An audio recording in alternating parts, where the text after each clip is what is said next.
akan belajar untuk struktur kontrol sisi filenya. Jadi struktur kontrol sisi file ini digunakan untuk menampilkan halaman lain ya, atau file lain pada suatu halaman web.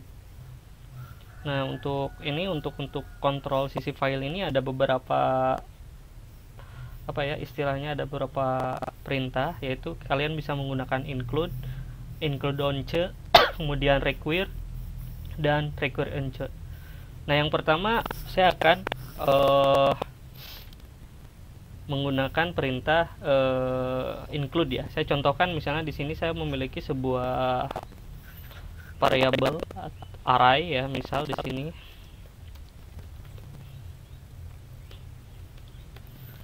Misal di sini 3, 2, 6, 7, 9 seperti ini.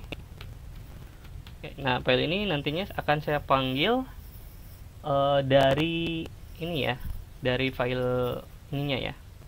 Saya buat lagi file misal di sini include.php.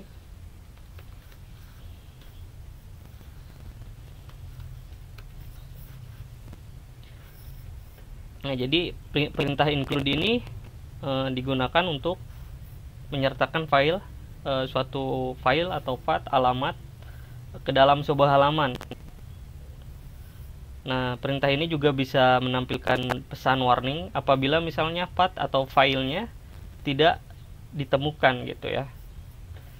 Ini saya contohkan, kita panggil di sini, caranya sangat mudah sekali ya. Kalian tinggal tulis include di sini, terus nama filenya. Sini nama filenya adalah include once.php.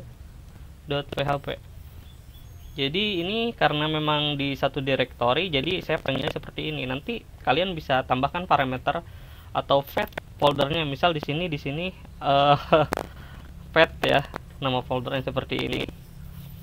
Cara pemanggilannya seperti itu ya. Jadi di dalam include ini kalian bisa memanggil fetch atau alamat ke file lain ya, untuk ditampilkan di halaman web gitu ya.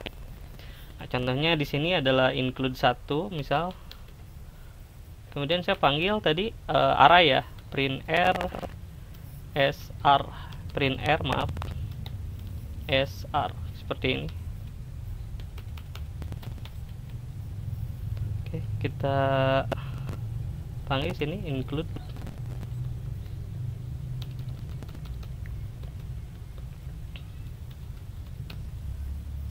Maka filenya akan dipanggil seperti ini. Nah, selanjutnya ada perintah untuk include once ya. Nah, untuk include once ini mempunyai fungsi yang sama ya seperti perintah include. Tapi hanya saja jadi apabila misalnya terjadi perulangan include pada file yang sama, misalnya saya include lagi filenya dengan nama file yang sama, itu tidak akan dianggap gitu ya. Jadi file include yang kedua itu akan diabaikan gitu. Nah, kalau pakai include gini kan dia masih tidak mengabaikan gitu. Nah, kalau misalnya pakai include once, file yang kedua yang nama filenya masih sama akan diabaikan gitu. Nah, saya contohkan misalnya di sini saya tambahkan seperti ini ya contohnya. Misal di sini saya buat lagi di sini PHP, kita save include 2.php. Misalnya di sini saya rubah nilai variabelnya, misal tadi r, misal di sini saya rubah jadi nilai seperti ini ya.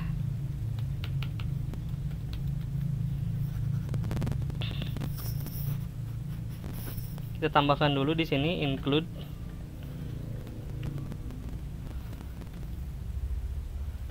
once sama dengan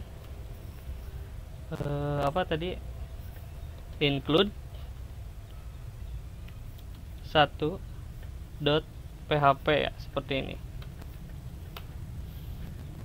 Dan kita print r sr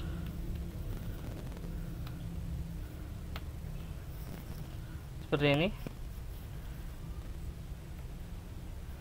Kita tulis di sini include 2.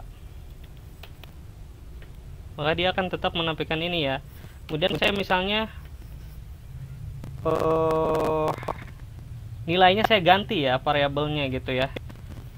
Kita di sini tulis print echo sr, kita reload, maka si variabel sr ini akan berubah gitu jadi nilai ya, jadi string nilai. Nah, kalau misalnya saya tambahkan lagi di sini include once, kemudian saya print rsr ini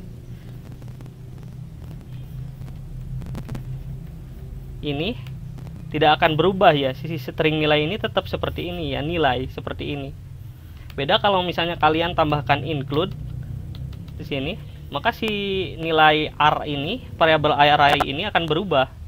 Kita lihat. Nah, jadi bisa dilihat ya perbedaannya antara include dan include once gitu ya.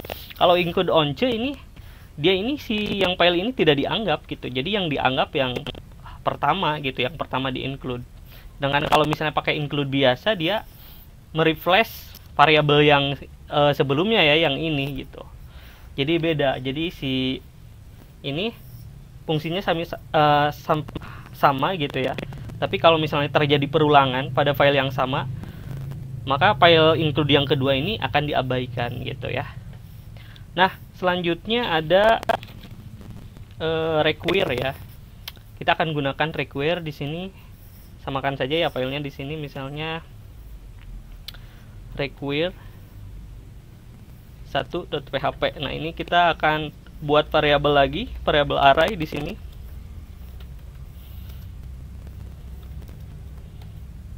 Array. Misal di sini maaf 5 8 7 6 13 misalnya ya. Oke.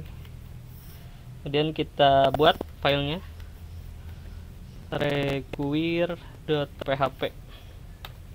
Jadi require ini juga sama seperti include ya. Jadi dia juga untuk menyisipkan file pada halaman web. Namun bedanya antara include dan require ini pesan yang ditampilkannya gitu ya. Kalau file yang disisipkan tidak ada, maka perintah require akan menampilkan pesan fatal error. Nah, jadi pesan fatal error ini bisa mengakibatkan statement-statement yang berada di bawah perintah require ini tidak akan dijalankan. Beda dengan perintah include yang menampilkan pesan warning, dia statement yang berada di bawahnya itu masih tetap dijalankan gitu ya. Saya contohkan di sini, kita gunakan perintah require di sini. Caranya sih hampir sama aja gitu ya cara pemanggilannya. Kalian bisa memanggil file di suatu fetch, kalian tinggal tambahkan gitu ya, nggak terlalu ribet gitu. Nah, saya panggil di sini require, kemudian nama filenya adalah require 1.php seperti ini. Kemudian saya sini print rsr. Oke. Kemudian di sini kita rubah require.php. Nah, dia akan menampilkan seperti ini ya. Nah, jadi itu ya caranya. Selanjutnya adalah perintah require once. Require once ini juga sama dengan include once. Jadi dia hanya menyisipkan hanya satu file yang sama gitu ya. Apabila misalnya terjadi perulangan pada file yang kedua gitu, yang sama dengan nama yang sama, dia akan mengabaikan yang kedua gitu. Jadi yang dieksekusinya tetap yang pertama gitu, yang kedua akan diabaikan. Caranya sih sama saja ya. Terus require ini juga sama seperti require once, ini sama seperti require, dia akan menampilkan pesan fatal error kalau misalnya file atau path dari yang kita panggil ini tidak ada gitu, dia akan menampilkan pesan fatal error. Nah, saya contohkan lagi. Kalian tinggal tambahkan seperti ini ya, require once seperti ini, kemudian nama path atau file yang dipanggilnya gitu. kita rubah seperti ini, kemudian kita klik reload. Nah, dia akan menampilkan namanya filenya ya, file variabel, atau dia akan mengeksekusi variabel yang berada di file jQuery1.php. Oke, jadi seperti itu ya untuk struktur kontrol file, yaitu include, include once, require, dan require once.